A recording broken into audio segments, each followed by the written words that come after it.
Good morning. This is George, and this is Cooking with Scully. All right, so after we had a Christmas party, I apparently have a lot of fans for my spaghetti sauce, and they want to know how to make it. It's really exceptionally simple. I thought I'd walk you through it this morning so that you'd have an idea how to do it yourself in your own home. Now, anything I do right cooking, I give full credit to my mother. Anything I do wrong, blame ignorance.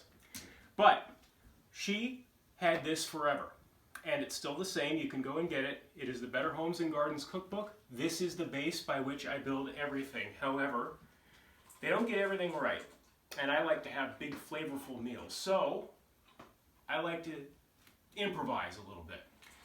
So the first thing we're going to do is have a base, and all this is typical spaghetti sauce that you can go out to the store.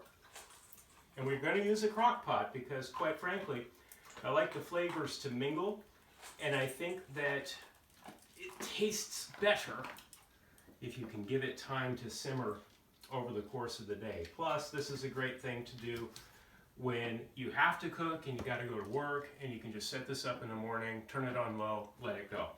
Okay, so we just dumped that in there. Now, don't skimp on the vegetables. So we're going to use 2 cans of these diced tomatoes. Now sometimes I try to get creative and I use the kind that has chilies in it. That all depends on what you feel like on that particular day. You can do anything that you feel is going to taste best for you and your family. I'm digging in here. I need a little spatula. This is tomato paste. This is going to help thicken it up, and you definitely want to use this if you like thicker sauce.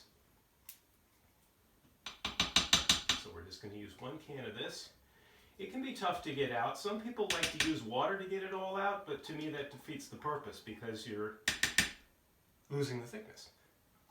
So, I'm going to go ahead and get that in there.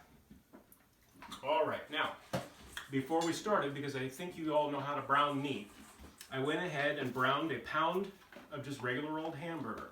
Now, you can just do that. What I tend to do is I think about what spaghetti sauce should taste like. So when I did this, I seasoned it with a little onion, a little Italian seasoning, a little red pepper. Do it to taste or don't do it at all. It's up to you. I'm just going to dump that in there. Grease and all. You want to keep the grease because that helps make it taste good. All right, now this is just a package of hot Italian sauces as you can get in any grocery store. I like to nuke it for about 3 or 4 minutes in a microwave so that it gets solid, and then slice it. And then I cook it up in a fry pan because I think the caramelization that you get helps that taste good. So there's that. But you can just put it in there, just put the whole sausage in there if you prefer. Whatever you want to do. Again, we're talking about what's going to work for you and your family. This is just what happens to work for mine. So I'm going to grab a little wooden spoon and help kind of get all that meat in there. Stir this up a little bit. And by the way, I'm using what fits my crock pot. Cut the servings to whatever fits the pot you're going to use.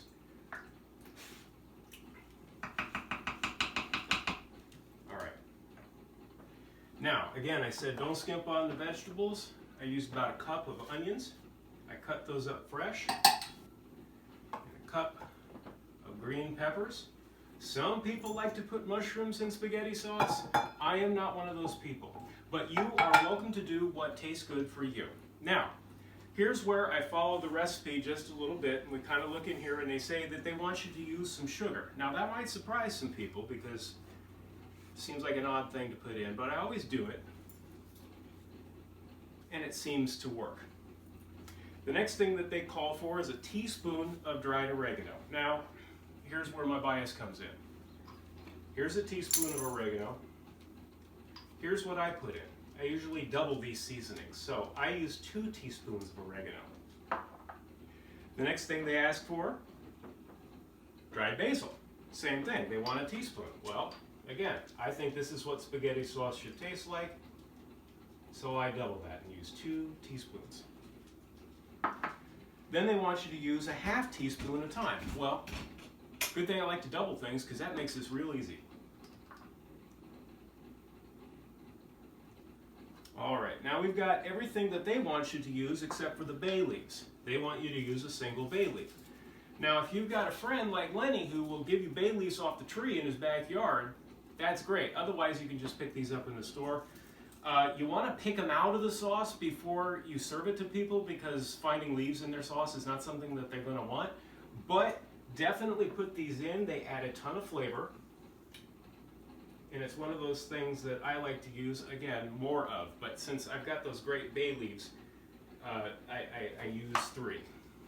So let's stir all that up. Now, if you were just following the recipe, this is where you would stop. This is where I like to get a little bit off the reservation based on what I've experimented with, what works for me, and what I think tastes good. So, I like things to be a little spicy. So I'm going to go ahead and add a teaspoon of crushed red pepper. That's going to give it a little bit of a kick. Don't put any more than that unless you've got people that like fiery stuff. The second thing that you'll notice that they didn't have you put in there is garlic. And I don't understand that, because garlic to me is the whole point of Italian food. So, you get the minced garlic. You can use the dried stuff if you prefer, but I like to use this. And I use a whole tablespoon. Now, this is powerful stuff, so go by your own taste buds. And now, here's where people probably wouldn't think of this. You notice how when you make spaghetti, what's the first thing a lot of people reach for? They want to put Parmesan on it. They think that that helps it taste good, and I happen to agree. But I also happen to think that, you know, it tastes good in the sauce too. So, I use about a cup of Parmesan and I pour it right in there. That's going to thicken it up. It's going to give it a real distinctive aroma and flavor, and boy, is it going to taste good. So you may not even need to put Parmesan on when you actually serve this, but if you want to put more on, hey, I'm not going to judge. All right, we just get all that mixed up in there. Now I've just got this on the minimum setting, and I'm going to let it sit for a while. What I like to do with this is just go ahead and get it to a boil. Let it boil for about an hour at some point. Doesn't matter if it's at the beginning of the day, could be at lunchtime when you come home, could be at the very end of the cook. But you know, you want to get it to a boil at least at some point in this process, and let it simmer for about an hour, and then the rest of it, it can just stew on minimum. And this can be ready in 6 hours, it can be ready in 8, it can be ready in 10, it can be ready in 12, it can be ready in whenever you're ready for it. But we're going to let that go for now. I'm going to go for my bike ride. As you can see, I was just setting this up before I went out to do some things for the day. Come back, I'm going to put that on low, let it simmer for about an hour, then turn it back down to warm, and by 6 o'clock we're going to have a wonderful meal. So, hope that helps, and happy cooking.